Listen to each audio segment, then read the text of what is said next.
I'm happy to be here tonight, and I hope the rest of you are. I say it's probably the best evening we've had all spring, so it's a tribute to you that you're interested in redistricting more than being out taking a good walk. It's my pleasure. Well, I will first read about the League of Women Voters for those who aren't familiar with our group. The League of Women Voters is a nonpartisan organization proud of its history of citizen education. The League of Women Voters encourages informed and active participation in government, and we work to increase understanding of major public policy issues. And it's my pleasure to introduce Nick Harper, our speaker for tonight. He is the Civic Engagement Director for the League of Women Voters Minnesota, where he serves as staff head for state advocacy. His policy interests include legislative process, money in politics, voting rights, redistricting, and other election law. He holds a BA in political science from Gustavus Adolphus College and a JD with public service honors from the University of Iowa College of Law. He's also a licensed attorney in Minnesota. And like us, in his spare time, Nick watches too much Netflix and eats too much cheese. So at this point, I'll turn it over to him to educate us about redistricting in Minnesota. Thank you so much, everyone, for that introduction. And thank you also to everyone for coming today. Very excited to talk about our topic of mapping and redistricting today. Just to give everyone a little preview of the format, I do have a slide deck that I have that I'll put on the screen and share with everyone. In terms of questions, as Michelle noted, you can always use the raise hand function with the reactions button or put your questions into the chat. My plan is to stop periodically throughout the slide deck to answer any questions that have come up. So don't feel like you need to wait until the end to put any questions up. I plan to stop periodically throughout the entire presentation. So why don't I go ahead and get started with that. And give me just a second here.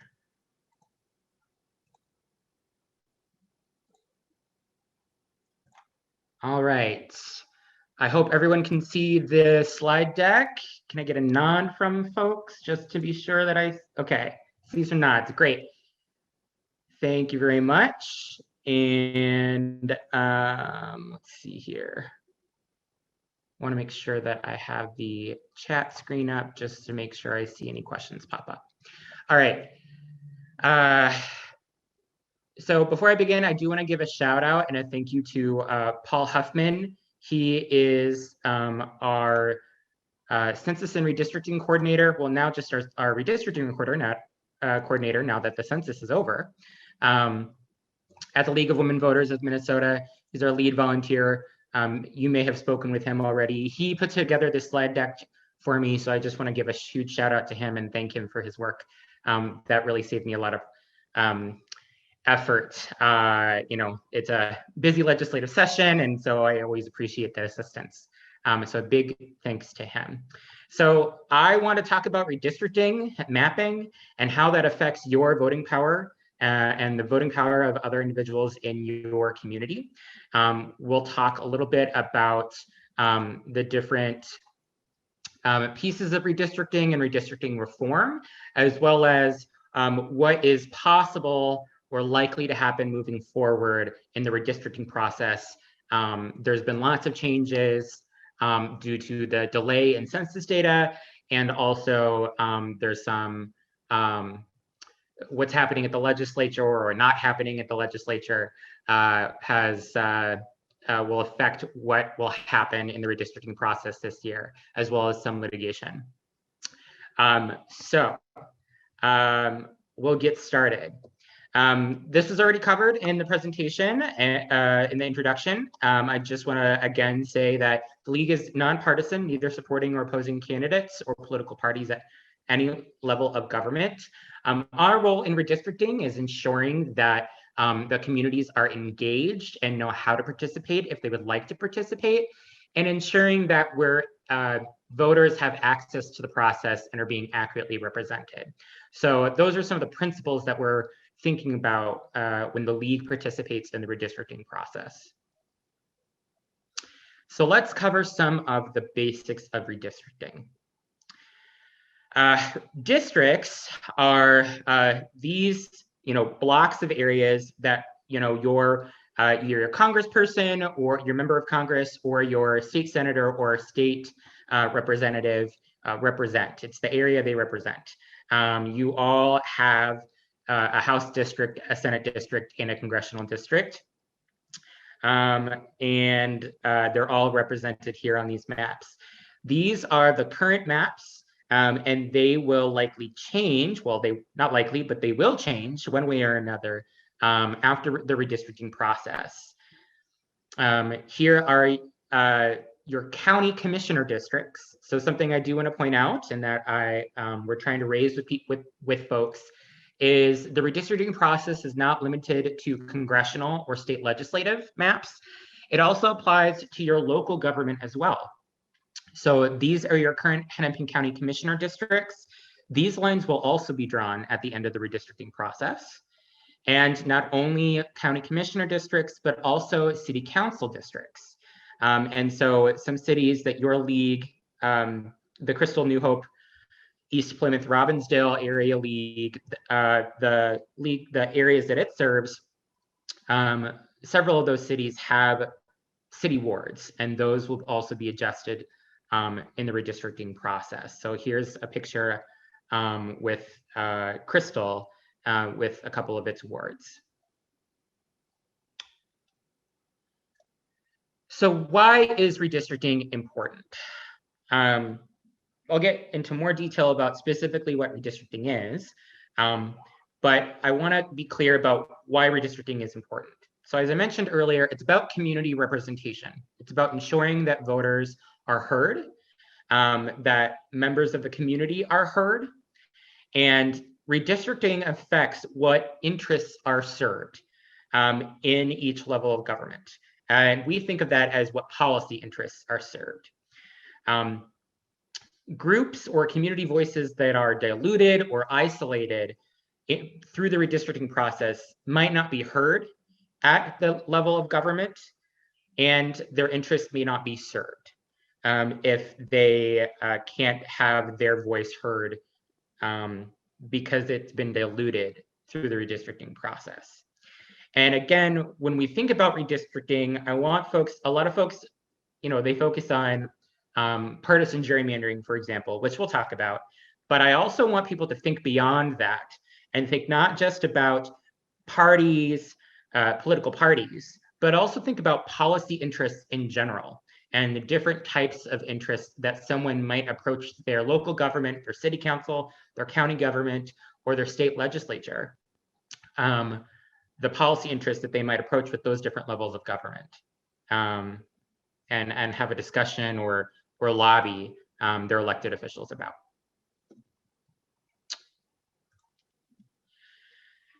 So here's the estimated redistricting timeline. This has changed a little bit over the last year, in part because of the delay in census data, in part because there has not been much action in the state legislature for the redistricting period for the state and congressional districts. And that's what this timeline lays out. Usually, what's supposed to happen is that the legislature is supposed to draw and pass legislative and congressional maps during the 2021, the first year of the decade, so 2021 for this decade. And of course, our legislature only meets in January through May. They have to adjourn in May under the state constitution. So they theoretically would be drawing maps, and this would also be their opportunity to pass any legislation changing the redistricting process. So you may have heard talk about an independent redistricting committee or an advisory redistricting committee, which essentially would be groups that would assist or independently draw those maps because legislators There's some concern that there's a conflict of interest of legislators drawing their own maps. So that type of reform legislation would have need to be passed this legislative session in order to apply to this round of redistricting. So legislative activity would happen January through May. So there's still a few weeks left before the end of session where theoretically something could happen with the legislature. Census data will hopefully, we already have apportionment numbers. That an apportionment number is the number of representatives we get in the United States House of Representatives. We squeaked by the skin of our teeth. Minnesota will retain all 8 seats in the United States House of Representatives. We squeaked by just a few people. If the state of New York had counted 89 more people, Minnesota would have lost our seat to New York, but we kept ours. So thank you for everyone who submitted their census survey or asked someone else to submit their census survey, because that almost certainly made a difference in ensuring that Minnesota retains full representation in Congress. In addition to the apportionment data, the census also releases more detailed data that includes information like demographic data, especially things like race and ethnicity. Tends to be some of the biggest pieces of information that goes into the census block data. And that also is understanding not just how many people live in the state, but also where specifically they live within the state. That data will come out hopefully around August 15th. That's the estimate so far of when we'll receive that data. Now, the legislature has not passed anything with redistricting so far this session. The plan that we're hearing is that the legislative chambers, the Senate and the House, will each have informational hearings throughout the summer and fall. So each chamber's redistricting committee may have hearings talking about redistricting, talking about the rules about redistricting, gathering feedback from constituents. That will likely happen over the summer and fall. Theoretically, if they draw maps, they have to be in an official session in order to do that.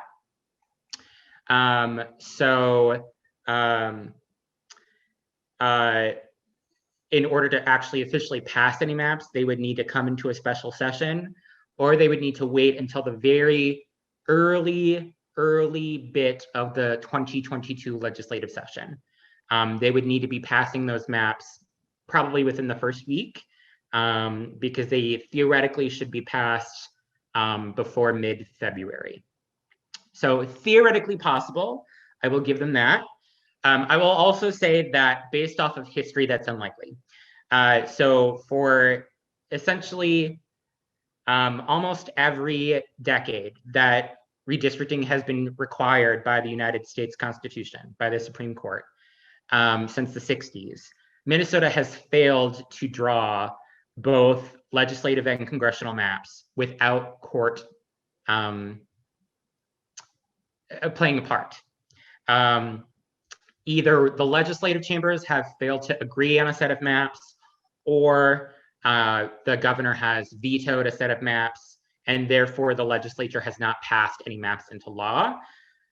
When that happens, the court is usually asked to intervene and ensure that there are new sets of districts ready for the 2022 election, because we have to have new maps that are adjusted to the new population demographics changes. And so that has to happen. And so the court usually gets involved. There is a lawsuit that has already been filed for this round of redistricting. The Supreme Court has said it will appoint a special redistricting panel. It has not yet appointed judges to that panel, but it has said that it will do that if the legislature fails to pass maps by the end of its regular session. I will say that neither chamber has, at least publicly, started drafting any maps. or had any hearings on maps. So it is very unlikely that either legislative chamber will pass any maps, which means that that special redistricting panel will likely be appointed and convened. Probably, it says August on this, that's the absolute latest. It will likely happen a little bit earlier than that. And then there is a litigation process that goes through. Typically, the parties involved will each submit a set of maps. The court will have some public hearings where members of the public can address the court and address any concerns, make suggestions to maps. And then proposed maps typically happen around September. And the maps are adopted at the absolute latest mid-February of 2022. Now, at the same time, city and county governments are also trying to decide on their local redistricting process, usually in October to January. That's when they will draw their county commissioner districts, or set up the process for drawing their county commissioner districts or their city ward districts. And they actually do that local redistricting in February, or finish that redistricting in February or to April of 2022. Typically, city redistricting needs to happen by the end of March. Other local redistricting, which might be school districts, for example, if the school district is on a ward basis, it needs to be done by the end of April. And the reason for that is the maps need to be done early enough so that local election officials can prepare for the primaries happening in, the primaries happen in August, but remember, we have a very lengthy early voting period in Minnesota. So ballots have to be ready by in June at the absolute latest, which means they need to have all that information on where those districts actually are so that candidates can actually file. A candidate can't file unless they know what district they're running for. So that's a rundown of the timeline. This is kind of an estimate that Paul put together, and thank you so much for him. I have a question in the chat, a comment about New York. They filed an appeal, or may be filing an appeal, about the apportionment numbers that came out. And they may be trying to appeal to a court to say that, New York should not lose a seat. I don't know what their legal argument would be, to be frank. I will say that a challenge has happened at least the last 2 decades, if not 3. Oh, no, it didn't happen last decade, but it happened the 2 decades before that. When there is a challenge, it has not been successful. I would not be surprised if New York files. I suspect they will file, simply because even though there's not really a track record of success with challenging the apportionment numbers that come out, it was a very unique circumstances surrounding this census, both with the pandemic and the possibility and litigation around a citizenship status question, et cetera.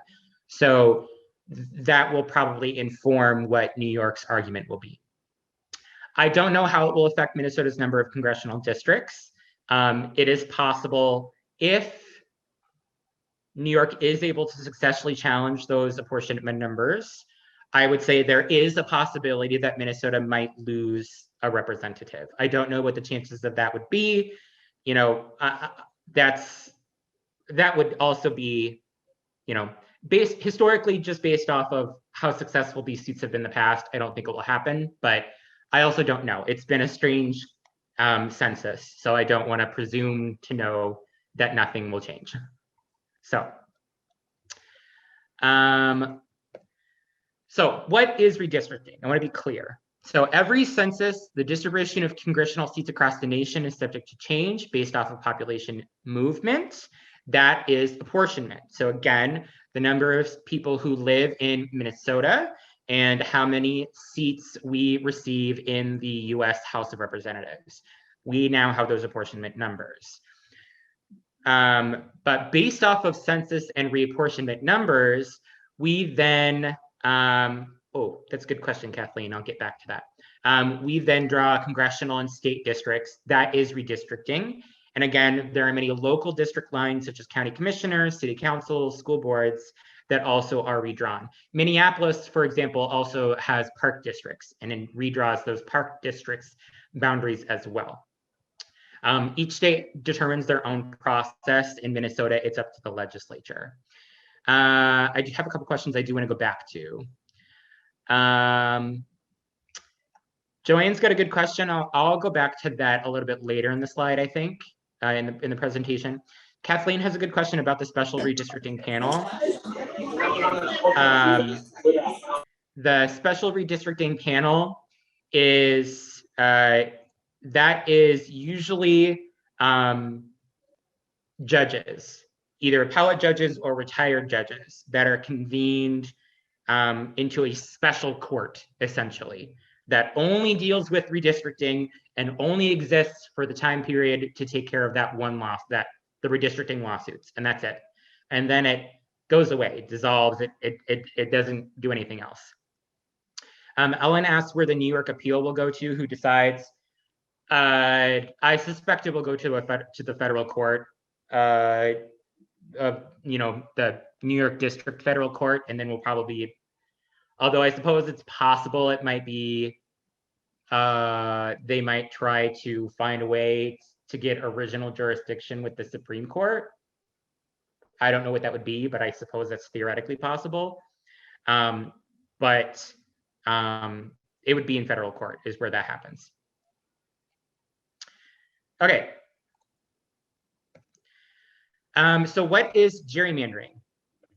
That is what a lot of people think of when they do hear about redistricting. A lot of folks have heard about redistricting. So let's go over that, because that is part of what we want to talk about and want people to think about. So gerrymandering is named for Massachusetts Governor Eldridge Gerry.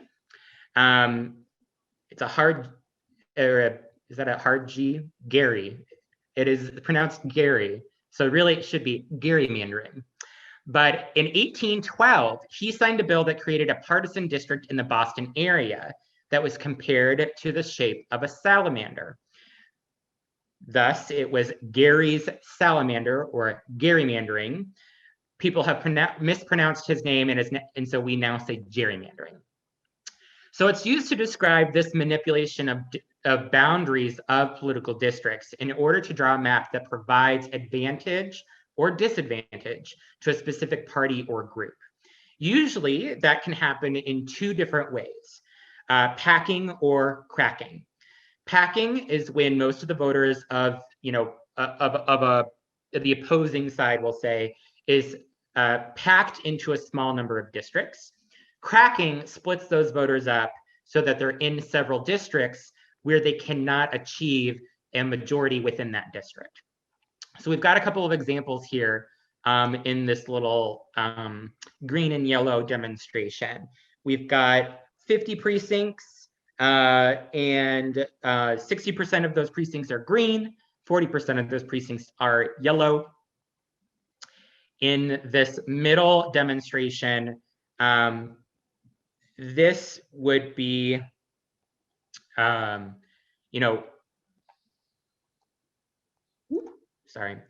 this is one way where you could manipulate that so that green receives and wins all 5 districts.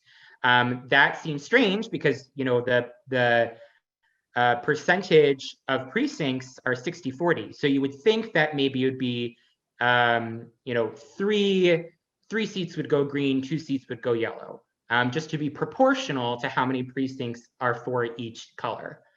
In the middle, you see that there are 5 districts for green. So that's one way to manipulate this map. You also see a different way to manipulate this map to actually ensure that yellow wins a majority of seats, even though it has a minority number of the precincts. So that is an example of, this third column is actually an example of cracking. They've cracked apart the green districts, or packed green into a couple of districts, so that they, there's 2 solidly green districts, and then the rest are yellow. This is how you can manipulate a map to ensure that you get a specific outcome, especially an outcome that doesn't reflect the actual preference of voters within those precincts. So experience shows that when all of the state government branches are dominated by a party, gerrymandering is a risk. We have seen it in multiple states. So at the league, we don't want to say that we presume that there will be gerrymandering in Minnesota, but we have seen it elsewhere, and we don't want it to happen here. So manipulated maps create safe partisan seats where elected officials represent their political base and party activists, but not all voters. So an example of that would be, one of these green seats in the third column example. The Greens will always win that because there's so many green precincts in that area. And so they only have to really worry about their political base. They don't need to worry about the yellows in their district. It also creates an unfair distribution of power that does not accurately reflect the will of the voters. So again, going back to this example, if the map had accurately reflected voters, there would probably be 3 green seats and 2 yellow seats. But we see the inverse in this third example, where yellow wins 3 seats. That does not accurately reflect the will of the voters in the area. And it skews the political process, creating extreme policy choices and unfair policy outcomes. So we've talked a lot about, green versus yellow, but I also want to remind folks to don't just think about parties or colors. It also is related to other policy interests. And I can explain more about that. So some examples of gerrymandering, we've seen it, for example, in Ohio and in Maryland. Ohio's ninth district is nicknamed the Snake by the Lake. It was drawn to eliminate a congressman and pass as many Democrats into a single district as possible, despite there being significant differences in policy interests across the district. Maryland creates a Democratic district and divides Republicans between multiple districts. So it cracks those Republicans apart, or at least that's the allegation. And it includes parts of 4 counties and the city of Baltimore. And its structure also makes it difficult for people to know where the representative is. As you can see, it's a very long, winding, weird shape that doesn't make a whole lot of sense. And so it's very difficult for people to know whether or not, what district they're actually in because of that strange shape. I do want to be clear though, gerrymandering does not necessarily always look like a weird shape, especially with today's technology. You can have a district that looks normal, but still is a gerrymander, even if it looks normal, because the way that data analysis and computers are used now in the redistricting process, it's much easier to fine-tune some of that in the redistricting process. So we have to be heightened and aware. We're not just looking for funny looking districts, we're looking for any kind of gerrymandering in general. There also may be circumstances where a district looks a little funny, but it's doing that in order to ensure fair and accurate representation. I can get into that a little bit later. So I want to give an example of thinking of policy, not just thinking with parties, right? So the Flint, Michigan water crisis, there was a Republican trifecta elected in 2010, implemented by aggressively gerrymandered districts. An emergency manager passed a bill to control city budgets. Voters rejected that emergency manager bill, and under the gerrymandered maps, even though Democrats got 53.3% of the vote in the statewide vote count, they only received 46.4% of the seats, and Republicans received the inverse. So the overall proportion of seats won for each party was manipulated by these maps. The Republican legislature passed this emergency manager bill with an appropriation preventing voter repeal. So even though the voters rejected the emergency manager bill, the legislature, which had now been gerrymandered, passed that bill anyways and prevented voters from repealing it, despite the fact that voters didn't want it. In April 2014, an emergency manager approved moving city water supply from the city of Detroit to the Flint River, and the city council was not consulted. And that ended up creating the Flint, Michigan water crisis in the end, that transfer. So this is an example of the policy interest that here wasn't really about the party. I want to be clear. It was about whether or not the city of Detroit was able to control its own water supply and whether or not that process was controlled by its city council or not. And it was, and you had a legislature that did not want, that did not want to allow the city of Detroit to control its own water supply, essentially. And so that's why I want you to think about policy interests here. I do use the words Democrats and Republicans, but the policy interest is whether or not the local government was able to control its water supply itself, or whether it was controlled by an emergency manager. So we also have an example of racial gerrymandering in Minneapolis that I want to show folks. Racial gerrymandering is a type of gerrymandering where you try to create a disadvantage for a specific racial or ethnic minority. Here we have the Powderhorn and Cedar Riverside neighborhoods. Before 2011, there were Hispanic and Somali neighborhoods in Minneapolis that were split between wards. They were cracked apart because the community was in two different wards, even though there were, a Hispanic community or a Somali community that had similar interests. But that changed. In 2011, Minneapolis voters approved a redistricting advisory, or 2010, Minneapolis voters approved a redistricting advisory group.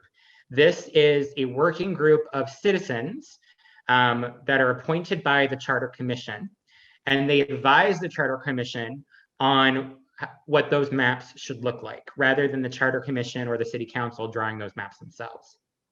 And what happened is that advisory redistricting process allowed a more transparent process where voters were able to actually bring up this issue that they felt cracked apart, and they felt like they weren't able to get accurate representation.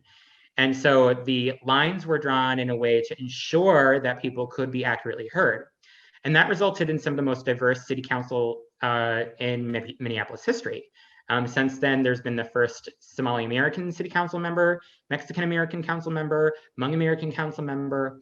And so the redistricting process enabled with that more citizen engaged process, ensured that voters could actually be part of the process and ensure that whatever maps were created would allow their voices to be heard rather than diluted. So let's talk, do we have any questions before I go any further? I want to check real quick before. I don't see any chat or any hands raised, but I do just want to give a pause for a second just in case. Okay. So how those maps are drawn in Minnesota, we have discussed this a little bit, but there are three parts to the redistricting process. This is not, or to redistricting in general. This is the 3 Ps that I've created when I talk to people about the redistricting in Minnesota, just to help people understand what all goes into redistricting. There's the people, there's the principles, and then there's the process. So the people is who makes the decisions and who draws those maps. And that includes questions like how many individuals are identified and selected, and who they are, and who does that appointing. So do we want our legislators to draw the maps like they do now? In some states, political appointees are selected and put onto a commission, or do we want everyday citizens to be able to apply and be part of a commission or an advisory council, like the Minneapolis Advisory Group? And the other part of the question is that the people involved, will there be advisory only, or will they be independent and have final authority? So in Minneapolis, for example, that advisory group is advisory only. It does not have the ability to actually pass those maps into law. It only drafts those maps, presents those maps to the Charter Commission, and then the Charter Commission draws that map for Minneapolis. There's also the principles. So that's what needs to be considered, the criteria to make a map fair. So what makes a map fair or good? That's what we mean when we talk about principles. And we'll talk a little bit more about that in a bit. And then process, which is how those maps are drawn. So what meetings are held, how are they announced, when are they held, is it accessible through video recordings or webinars, or is it only if you show up in person? Who is there? So are you inviting public testimony? And is there a time and a place for the members of the public to engage the map drawers? What types of meeting minutes are there? When are those published? All those types of transparency elements that go into the meeting and map drawing is also part of the redistricting in Minnesota. And so those are the three elements I really encourage folks to think about when they think about redistricting. Who is drawing those maps? Who appoints those people? What are the principles that we need to consider to ensure the map is fair? And what is the process to ensure the public can be engaged in a transparent way? So in Minnesota specifically, as we talked about previously, the legislature draws the maps, and then the governor approves or vetoes those maps. The principles, there are some principles in law, federal and state constitutions. So equal population is required by US Constitution. Federal law, the Voting Rights Act, requires that a map must not have the purpose or effect of diluting a racial or ethnic minority voting strength. So that's essentially a federal prohibition on racial gerrymandering. And then the state constitution requires that we have convenient contiguous territory. Convenient and contiguous essentially means that it's a district has to be one unit altogether. It can't be split up like two pieces of a district that don't touch and aren't, they're separated and apart. The process, there is no process actually written into law. Aside from the legislature has to draw the maps, and the legislature has a traditional process. They have rules that they use for all legislation. There's no other process really written down or required. And it's also worth noting that the legislative process can be flexible. Let's put it that way. The legislative rules often are more like guidelines than they are like hard and fast rules. The legislature, for example, can suspend the rules and they police themselves in terms of whether or not they follow their own procedure. So that's the redistricting process for congressional and legislative districts. So we mentioned this a little bit. There actually was not legislative redistricting between 1913 and 1959 because there wasn't actually a requirement for equal population of those districts before then. It actually took a Supreme Court case called Reynolds v. Sims, where the Supreme Court said, oh, actually, we have this thing called one person, one vote, and districts need to be equal in population size after every census. And those congressional and legislative districts that have been drawn since then have been either rejected or drawn by the courts because the legislature couldn't agree, or the maps that were drawn and passed in a couple of circumstances ended up violating law. The legislature approved congressional redistricting maps in 1971. And it was just that one set. The legislative maps, they had problems, but they were able to do a congressional map. But that's, not a strong track record of being able to pass maps themselves without the court's assistance. Let's put it that way. So the courts have had to get involved multiple times. And really, when the courts draw the maps, they don't like it. They're not about that, right? The redistricting process in Minnesota is specifically supposed to be a legislative process. It is supposed to be done by the legislature. So when the court gets involved, it's not trying to replace the legislature and do the legislature's job for it, really. It only wants to avoid the constitutional violation that's happening, right? If the legislature fails to draw maps, the constitutional violation is that the one person, one vote principle is violated, and they need to equalize the districts. That's really their main concern. They're not really interested in anything else, to be frank. They just want to get in, fix the constitutional violation so that the maps are legal, and then get out. They don't want to have to deal with any of the politics of it. They don't like that. And in fact, the last time the court had to get involved, the court had some things to say about it, that they had to get involved yet again. They were not pleased. So again, the court really focuses on equal population, and they try to limit that changes. So when the court draws the map, they do what's called a least changed map. They don't start from scratch and just like redraw the map all over again. What they do is they take the current map that exists right now, and they tweak it here and there. They just do a little moving this line a little bit, moving that line a little bit, so that it's changed so that it's legal, but they're not starting from scratch and starting wholesale. They're just trying to do some tweaks here and there. The process is limited with public input and transparency. There is some public input, there is transparency to some degree, but in order to track the process, you have to be able to access court records because it's happening through a litigation process. And those court records, you typically have to, well, until very recently, like literally in the last month, you actually had to go down to the courthouse to actually see most filings in court filings. That has recently changed, that you can see more court filings online without having to go down to the courthouse. But most Minnesotans don't know how to do that. They don't know how to look up those court filings and find it. The court does have public hearings where members of the public are able to participate and provide feedback on what they'd like to see in maps. But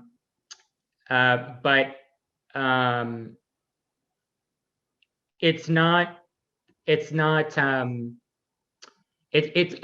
the same as like if you showed up to a legislative hearing, or if someone from Minneapolis showed up to the advisory group for their local redistricting. It's a little bit different of a tone. And so because of those differences in the court process, where it's really driven by equal population and nothing else, the court really doesn't want to have to deal with it. It just wants to get out, fix the violation, or get in, fix the violation, and get out. And because there's only limited opportunities for public transparency and participation, there's some concerns that that's probably not best for state residents and for voters in Minnesota. So the system doesn't really work. If there's split governments and then no one agrees on the maps, then the court has to come in and draw the maps. And if one party controls the state government, both chambers of the legislature and the governorship, then it's possible that that may be drawn to benefit the governing party, like we've seen it happen in other states. Federal courts are really no help with partisan gerrymandering. In the case Rucho v. Common Cause, which the league was actually part of, they also were part of that lawsuit at the federal level. The Supreme Court essentially said that partisan gerrymandering, even if it was unconstitutional, we wouldn't know how to measure partisan gerrymandering, and therefore it's not something for the courts to do. We don't know how much gerrymandering is too much gerrymandering. We don't know the best way to measure partisan gerrymandering and whether it's too much and when it's too much. So we've decided that federal courts shouldn't get involved in partisan gerrymandering at all. Theoretically, there might be some way for the Minnesota Constitution to prevent partisan gerrymandering. That is not, that would be a new legal argument altogether. That I don't know that anyone's currently exploring that, but it is a a question that could be debated. I'll just say that. So right now, legislators like to rely on divided government because they like that the courts draw the maps. Essentially, they like that the courts does the work for them. They don't have to draw any maps. They don't have to worry about doing their job, really. The districts get drawn anyway, get redrawn anyways, so why should they worry? But that's a little bit like playing Russian roulette because the process doesn't really work for voters when the court does it necessarily. I mean, don't get me wrong, we get new maps that are equal in population, but you know, it's like relying on a broken system intentionally. That does not seem to be the best path for Minnesota. So how could maps be drawn? I'm going to pause really quick just to see if anyone has any questions about from what I've talked about so far.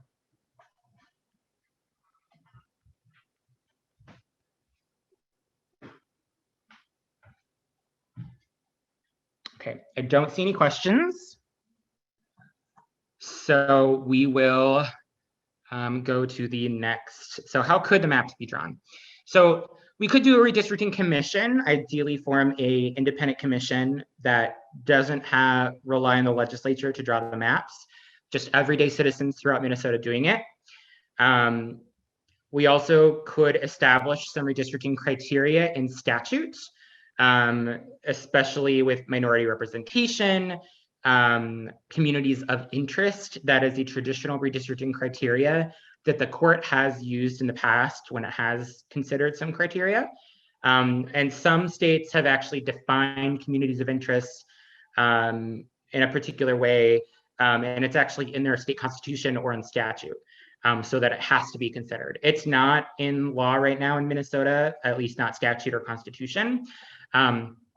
So if a legislature did draw maps on its own, it wouldn't have to worry about communities of interest if it didn't want to. There's also issues of whether or not you respect political boundaries. So in the past and across the nation, when redistricting is done, there traditionally map drawers try to avoid splitting up a city or a county if they can avoid it, because theoretically, people from the same city have similar interests to some degree. So an example would be, you know, Detroit or Flint. With the Flint water crisis, they had an interest of controlling their water, right? Another example is there's a lot of discussion about police reform right now in Minnesota. And there's been some discussion about whether or not there should be some kind of citizens review council to review a police discipline. That's currently prohibited by state law. So even if Minneapolis wanted to have a citizen review panel to review discipline of police officers in Minneapolis, that's prohibited by state law. So that would be, you know, an interest shared by all many members of Minneapolis is whether or not that law should exist or not. I'm not saying that all Minneapolis members, you know, all residents of Minneapolis will agree on whether it should exist or not. But the point is that they have that question, that they all share that question. There's also, some states have paid attention to whether or not we're splitting apart American Indian communities and tribal reservations. That's definitely been one that we like to bring attention to in Minnesota because we do have several reservations here in Minnesota and indigenous communities. So there's several principles that could be passed into law and really stated clearly or defined clearly. There's also the process, which is, you know, whether there's public input, when there's public input, whether there's review of draft maps and accountability of that process. So, you know, really requiring that there be that transparency and opportunities for input. So where do we go from here?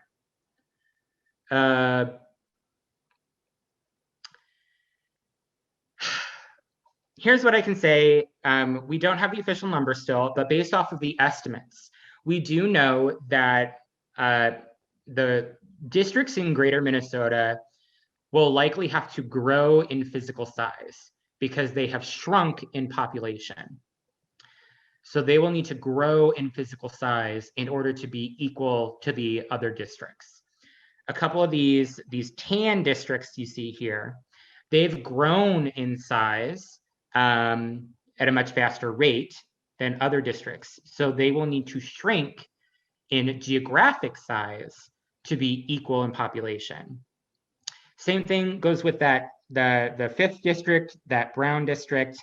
It will also need to shrink in geographic size because it has gained so much population. So in order to equalize these districts, these district lines will have to shift, and some of these districts will need to shrink or grow in order to be equalized. And here's that same thing, but with Minnesota House districts, just so you can kind of see what that would look like.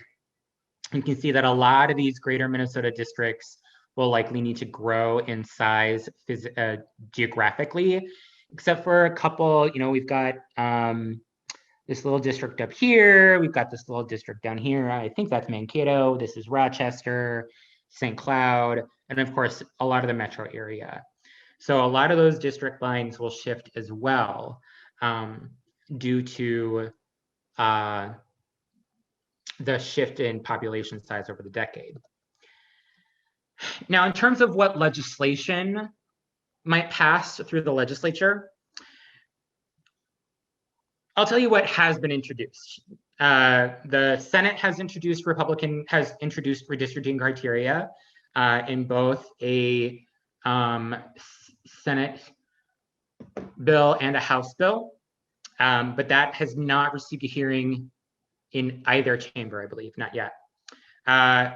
Senate DFL have also introduced redistricting criteria, and the House DFL have introduced redistricting criteria. Neither of those bills have gotten hearings either. We have been working with a coalition, the Minnesota Alliance for Democracy, on legislation. We were hoping to get that introduced by some legislators, but it does not look like that will be happening.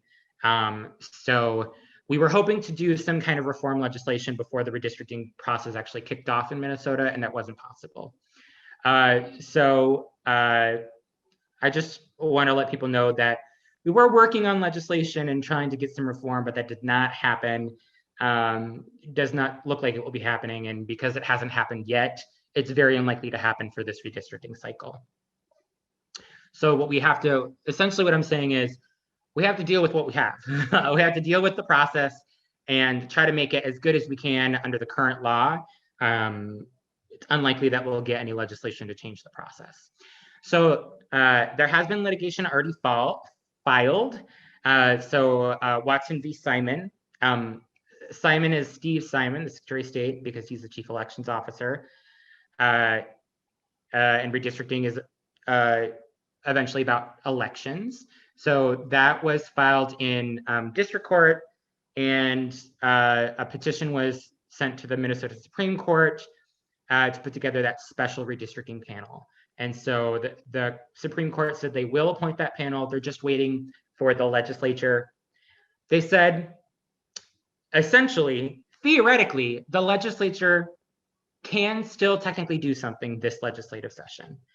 And that is their right, and it's not the court's role to get involved until we absolutely have to. So we're going to put a hold on this until a later date, when we decide it's probably pretty clear that the legislature is not going to pass maps. And so right now, the case is kind of on hold until after the end of May, probably in early June at the earliest, is when we'll see something. But litigation has already commenced. The League of Women Voters Minnesota is currently evaluating our options. That's our public stance at the moment. We are currently having discussion with coalition members about what their strategies are or are not. We've been trying to discuss with coalition members about whether the League and or members of the coalition join that lawsuit as plaintiffs or co-plaintiffs, or as or try to file their own lawsuit, or try to file an amicus brief, etc. So that's where we are at the moment. It is likely that the league will be involved in one way or another. And we're hoping that we'll be able to announce an official path of action sooner rather than later. We're just essentially waiting for our partners to kind of make their decisions. So here's the strategy for redistricting. Knowing that the legislature probably will not act, knowing that for congressional and state legislative activity, or for congressional and state legislature maps will probably be drawn by the courts through this litigation. And knowing that there is a delay in census data that will put a time crunch on drawing maps in general, even for the local redistricting. We were advocating for legislation to change the redistricting process. That's to some degree been put on hold. We are still doing education with legislators because they will be part of the process, whether or not they actually formally draw and pass maps or not. The legislators will still probably draw maps within their own caucus. They won't pass maps as legislation necessarily, but we know that they will be drawing and drafting maps as a party caucus. So we still are trying to do some education, especially about the redistricting principles, and trying to emphasize maximum public engagement and transparency. We also want to try to engage local communities to influence the state and local representatives to create maps that reflect the needs and interests of their communities. And that is where we're really trying to focus on not just legislative congressional maps, but also county maps and city maps, because those will also, and if you're in Minneapolis where there's wards for park districts and for school board, that too. So we're trying to get those community influence and discussion about the local redistricting as well, because that is also very important. We don't want people to get lost in just legislative or congressional redistricting. And engage the legislative and legal process with testimony and alternative maps to influence the final maps that are adopted by likely the court at this point. So what that means is there are several options for action. Outreach and education, so that's presentations like this to community groups, workshops on existing maps to support input to local, state, and state leaders, and lead programs to develop community maps in redistricting. The league is working with coalition partners and will also be doing mapping sessions on its own to actually draw communities of interest. So you don't have to get overwhelmed by drawing all 201 legislative districts, but it would be an opportunity for you to say, okay, this is what our districts look like right now. It's likely they're going to change. If we did move those lines, where would they move and why? Or, right now, the city of Plymouth is split into multiple legislative districts. How can we avoid doing that in the future? In some places that also might be just a question of where's your community? What if so Minneapolis, for example, is split up into multiple legislative districts because it's so large. And then it becomes a question of, well, what neighborhood is your neighborhood going to be paired with in a legislative district? Is it going to be paired to the neighborhood to the north? Is it going to be paired with the neighborhood to the south? So those are the types of questions that you can do. And that's, I skipped ahead a little bit, but that's that mapping process, is knowing to contact legislators and local officials, the map drawers, to know that you expect residents have meaningful input to the process, whether that's drawing communities of interest and submitting that, or just reviewing the maps that they draw, whatever it is. And also, we are encouraging folks to partner with local community groups to define those community maps and present to local elected officials, and for either legislative officials or for the court for when they do other redistricting. And we're also engaging in advocacy. So that's letters, emails, phone cards, postcards. We have postcards if you would like some. to local and state elected leaders advocating for changes in the existing process to be more transparent and less political, and engaging officials on preparing for that process and criteria. There is a little bit more criteria established by law for local redistricting, but it's still important to ensure that local officials know what that criteria is, what the criteria means. They will be trained, but it's important to have that discussion so that they are fully informed and actively participating in that process in a transparent manner, rather than doing it haphazardly. So that's the presentation, and I wanted to leave plenty of time for any other Q&A. But what questions do you have for me? I know we kind of bounced around a bit, but I do want to make sure that I answer any questions folks have about the redistricting process. I know I have one question left about in the chat that I do want to address, which I can answer that now, but I do want to let people know that if they have other questions, raise your hand or put them in the chat. I'd love to answer them. The one question that's already in the chat that I can address is there's been a number of large multiple dwellings that have been built in Robbinsdale, for example. So I'm assuming that means like apartment buildings. This might affect the state representative districts. Does anyone have more information about this? Well, I can say that that census data that's coming out later this year will actually tell us how much those buildings will affect. So part of the census process is that any new buildings that are built, those new addresses get sent to the census. So the Census Bureau knows to contact residents who might live in those new buildings.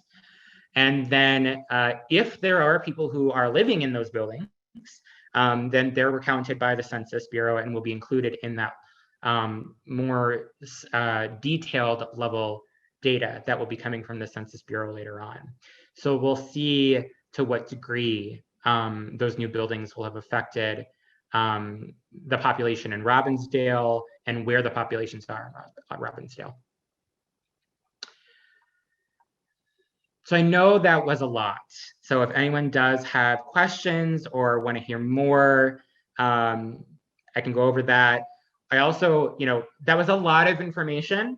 I know that. It also, in some ways, was still a very brief overview, whether you believe me or not. I could spend a whole hour on just redistricting principles. I could talk for another half hour about the redistricting process in court. It can feel like a weighty, complex thing, but my goal here is to help simplify it. The main thing I think I want folks to take away is that this is really about your power and the power of your neighbors, your community, and whether you're heard in your government, whether that be your city government, your county government, your state legislature, or Congress. And redistricting will affect that. And by being part of that process and ensuring that that process is transparent and allows for you to engage is really going to be important. It's important to every cycle, but definitely something to think about for action this year. So I don't see any questions in the there we go. I put my hand up, but I guess it disappeared. I don't know. I can't even find myself. It seems odd to me that if the courts really don't like to do this redistricting, that all this time has gone by when they've been given the baton, so to speak, and no one has suggested an alternative or come up with any anything in the Constitution that would, help the process. Yeah. Well, there has been some suggestions. So over the years, so several years ago, there was a process that was recommended to maybe have retired judges, not a court panel of sitting judges, but retired judges be appointed by the political leaders of the legislature. So not appointed by the Supreme Court, appointed by the legislature to draw maps. That had some support among some political leaders in Minnesota. It was a worthy thought. There were many things that I liked about it. There also were some problems with it, and reasons why the league wanted to do more and do better with our partners. So one issue was most retired judges in Minnesota are white men. There are very few women or people of color who are retired judges, especially appellate judges, which is what the original draft was. And that, that can be problematic because then you don't have that diversity of thought and voice on drawing those maps. And so that was concerning for folks. There was also some concern that it still might not be a transparent process, and that really it shouldn't be. Some of the feedback we got from some of our partners was that it shouldn't be, special elites drawing the maps. It really should be an opportunity for everyday Minnesotans to be part of a commission to draw maps if we want to fix the process, like we've seen independent commissions created in other states. So that was some of the feedback that we got from some of our partners. So the legislation that we had proposed, and there was some other legislation proposed as well, but the legislation that the Minnesota Alliance for Democracy, the coalition we're working for, we had proposed a constitutional amendment to create an independent commission, and also said if that wasn't politically feasible, we also would be open to an advisory commission of Minnesotans, not retired judges, everyday people who would be trained on redistricting process and be able to participate in the process more directly.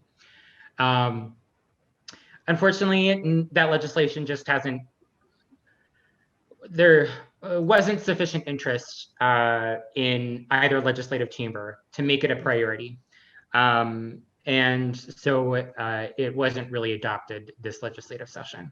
That's a question for future redistricting cycles, is whether or not we want to try and do a constitutional amendment or an advisory commission or something like that. But we've missed the boat, so to speak, for this particular cycle. I suppose the legislators don't have a lot of incentive to give up the power that they have, that they think they'll use. I know there have been commissions in there are a number of states that have these commissions, and I don't know how they constitute theirs, but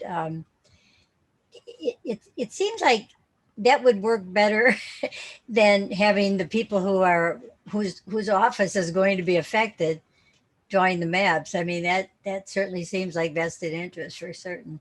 Yeah, exactly. So you're right on the nose. There are many legislators who don't want to give up the power of map drawing because they know that that's power that they hold and they don't want to give up that power. There are other legislators who, even if they're not drawing the maps, they like the maps that the court draws, and they don't see a need to change the process when they, even though the system is not working how it's supposed to, they still get maps in districts that they like, so why change it? And you're right, it is a little bit of a fox guarding the hen house situation. And even if, legislators are retiring before the next set of maps come out, it still can be problematic because, they're still thinking about their colleagues that they work with and whether or not their colleagues will have districts that they like, or they're beholden to their party and want to draw districts that their party likes. So there is a bit of a conflict of interest there. And for the league, again, we don't want to presume that anyone will have malicious intent or intentionally gerrymander. But we do think that that is a possibility because we have seen it in other states. And we want to be sure that the process we create inspires trust and there's not a possibility of cheating, right? We want to make sure that the process is set up in a way that nobody can cheat. Even if they wanted to, they can't. And that's the kind of process we would like to aspire to. Mhm. So hopefully, I suspect the league will not stop working on redistricting. We'll probably put it aside for a few years until the next cycle, but we'll probably pick it up again in 5 or 6 years and start working on redistricting again when the next cycle comes up. But still plenty of work that we can do to make what we have work for us now. Could I ask a practical question on these community of interest maps that we're planning to draw? Mhm. How will the process work? Will the League of the leagues throughout the country be submitting these maps, or will we personally be submitting? I mean, if they're at the local level, obviously, I would think Mhm. that's how it would work. But whose responsibility will it be to present these, Yeah. and how? So that's all. There's no one way. That's really up for each state league is really kind of deciding their process. Here in Minnesota, we're encouraging folks to draw a community map, and you can do that either. We really encourage you to do that with other organizations and other people in your community. Mhm. And then there is a tool that we will use called Districtor, which essentially allows you to go in and select on a map all the census block groups. So a census block group is one of the units of geographic area that the census uses. The reason they use census block groups is because that's the smallest geographic area where you still have data on race and ethnicity. They don't go any smaller than that because then it could, for privacy reasons, essentially, you could essentially figure out who lives in that particular. So, but you can go and you essentially just click the different census block groups and create your community.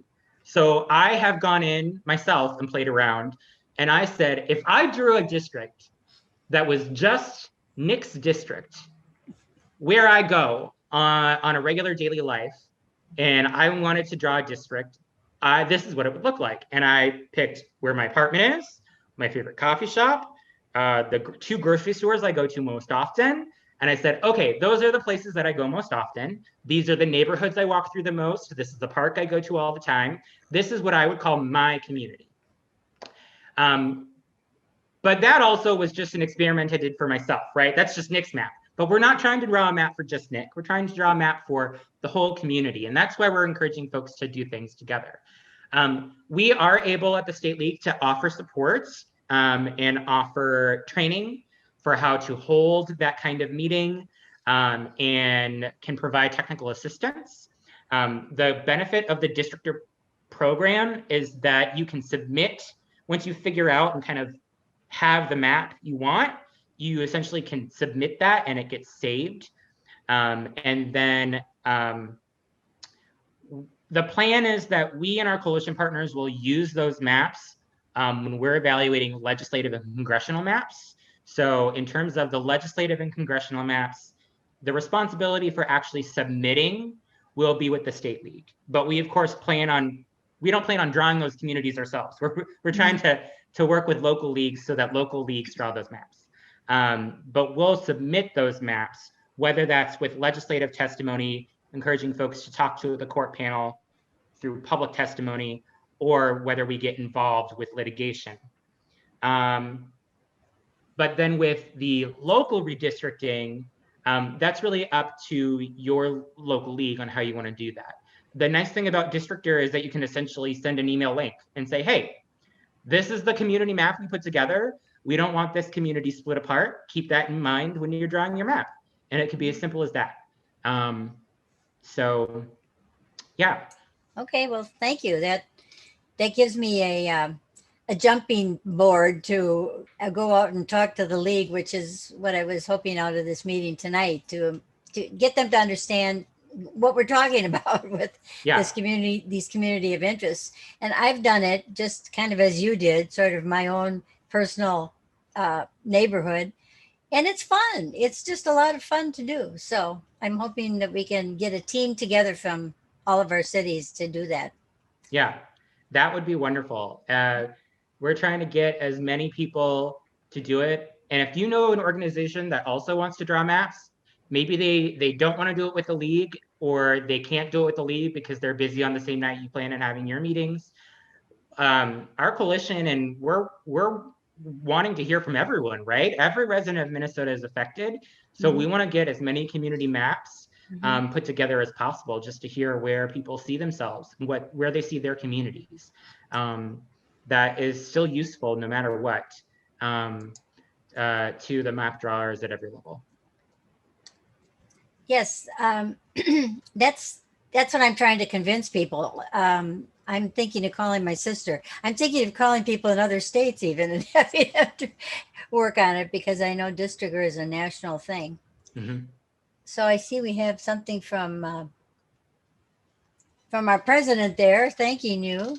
Yes, thank you, Kathleen. I appreciate so much the opportunity to come talk to you all.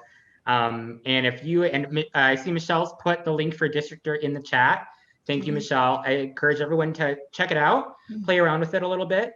And for anyone who has questions or want to know more about the next steps or assistance with using Districter, both I and Paul are available to work with you, your leagues, your members, or if you have another organization that you're a part of, a church group, a book group, anything like that, we're also more than happy to come talk to your other organizations as well. Again, our goal here is to reach as many voters and as many residents of Minnesota as possible. Well, thank you very much. You've given us a lot to think about and a lot to do. And I would encourage any of the people on the call here to contact me too, because I'm anxious to set up this group. And I'm sure in Golden Valley, they probably have someone there too that could help with this. So thank you very much. And for the membership who's here, we will be updating information on our website about this. So check in with us to follow how our communities of interest are coming together. Thank you very much, Nick. We appreciate your expertise and the time you've spent with us. So thank you. Of course. Thanks again for your time. Thank you, everyone. Good night.